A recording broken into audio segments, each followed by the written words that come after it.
Hello everybody. Today we're going to take a look at starting our fourth unit here on quadratic functions.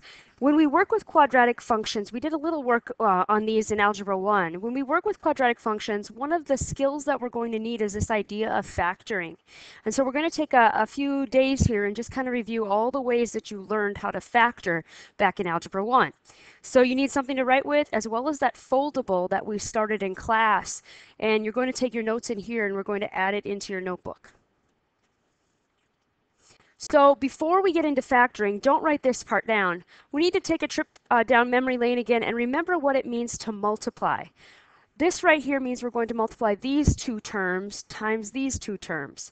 So we're going to distribute x times x, x squared. X times negative 1, negative 1x. 3 times x is positive 3x. 3 times negative 1 is negative 3. And if we combine our like terms in here, we get x squared plus 2x minus 3. This right here is an expression that we've created by multiplying two binomials together. We created this new expression that has an x squared, an x, and a constant term. The idea of factoring revolves on our understanding of multiplying, really. So when you multiply two things times each other, you end up getting this final expression. Well then, if I multiply these two times each other,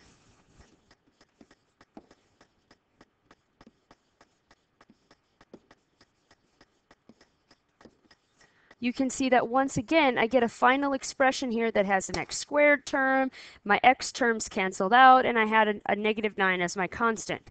Once again, I have this final expression that I got by multiplying two binomials times each other. So this idea of multiplying, how does that tie into factoring? Well, let's take a look at your foldable here. This is what we started in class. Pause right now if you need to write those headings on the front. This is where our notes are going to go for the next few days as we talk about all these different methods to factoring. Factoring is a tool that we use when we deal with quadratic equations. So I'm just going to open up my foldable here. And if you open it up, this is what you would see. On the bottom there it says factor. What does it mean on the bottom of the pink page? What does it mean to factor? Go ahead and write this part in your foldable. We're going to find out what was originally multiplied to create the expression. It kind of undoes the multiplication process. So that idea of understanding multiplication helps us think backwards in terms of when we need to factor. So we're going to work backwards to find out what was originally distributed to make that final expression or that answer. And if I open the next page of my foldable after you're done writing this, these are some example problems we would want to write as we talk about what it means to factor using greatest common factor, or GCF. So you can pause now if you want to take a moment to write those down. Up on the top where you've kind of flipped open your foldable, let's go ahead and write some reminders to ourselves in terms of what it is we're doing. Greatest common factor is, in fact, the largest number that divides into some numbers. You're used to that. You learned about that in elementary school. Now, when we have variables involved, we ask ourselves, what is the largest number and variables that can be divided out of each term in the expression? And these are some example problems that we'll go ahead and work through, and I'll just write them on the board here, and it'll look like it's going in my foldable. When I take a look at this first example, there are three terms, 6x squared minus 12x plus 18. What is the largest number that can be divided out of all of those terms? Well, if I look, I have a 6, a 12, and 18. The largest number that can be divided out of all of those is 6. Now, are there any variables that can be divided out of all of those? Well, if I do the same thing and kind of look at all of my terms, this one has an x squared, this one has an x, this one doesn't have any x's. So I can't divide any x's out of everyone. I'll just divide the 6. So if I divide the 6 out of that expression, the 6 right here is the greatest common factor. But we will now physically divide him out of all of those terms. So 6x squared divided by 6 is x squared.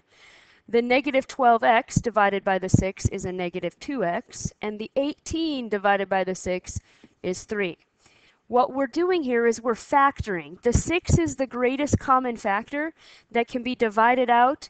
And notice my final answer is something that could be remultiplied here to reveal my first expression or the given expression. If I want to check, that's a good check to do.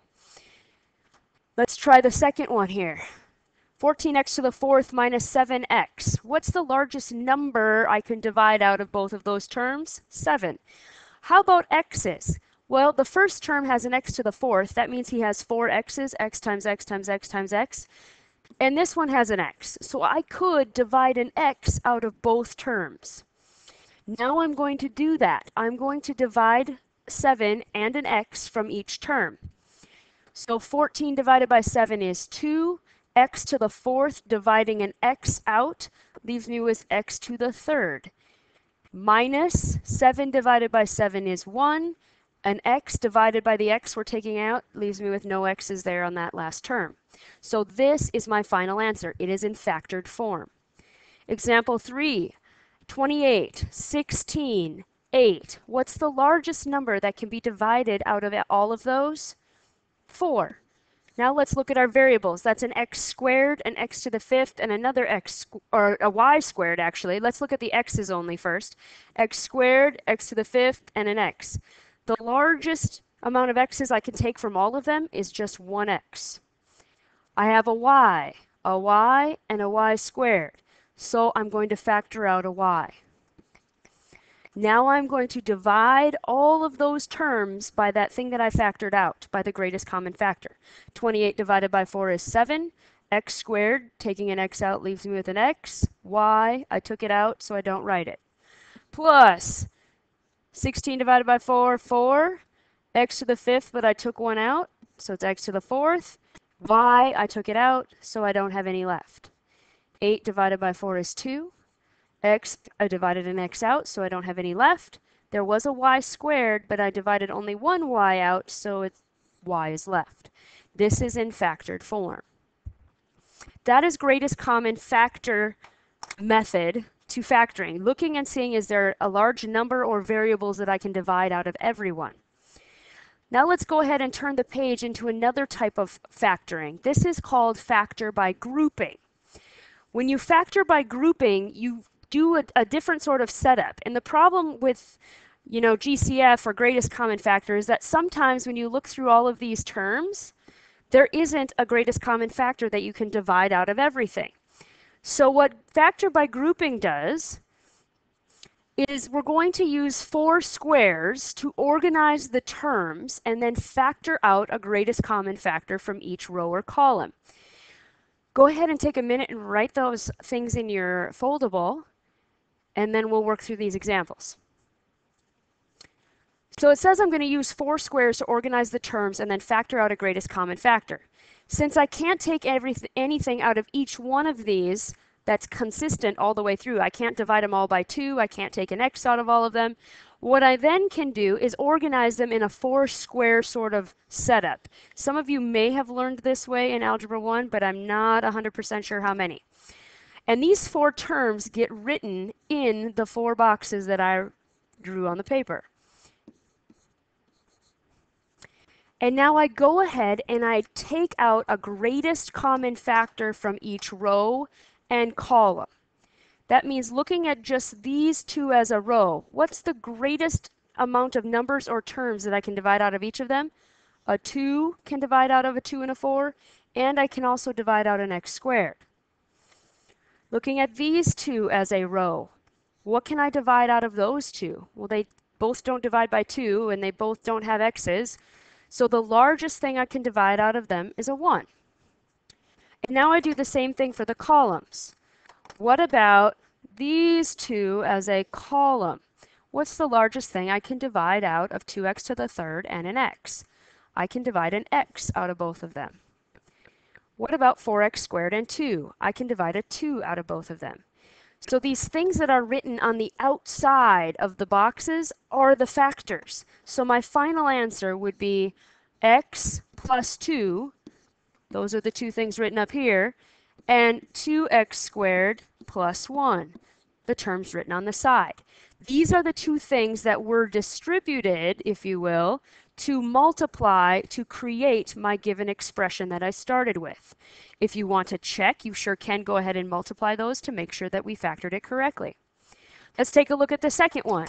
Again, I'm going to organize them into 4 boxes so I can continue to take out a greatest common factor. 2x to the third, 12x squared, negative 5x, negative 30. Pulling out a greatest common factor. What can I take out of this row? Well, I can divide a 2 and an x squared out of both terms. What can I divide out of this row? I can divide a negative 5 out of both of those. What can I divide out of this column? 2 and 5, nothing divides evenly out of both of those except 1, and they both have x's, so I would take out 1x. 12x squared and a negative 30. The largest number that I can divide out of both of those, a 6. So my final answer in factored form is x plus 6 and 2x squared minus 5. Okay, these are our notes on these two methods. We'll continue on with more methods later on. Come to class tomorrow, we'll do some more practice.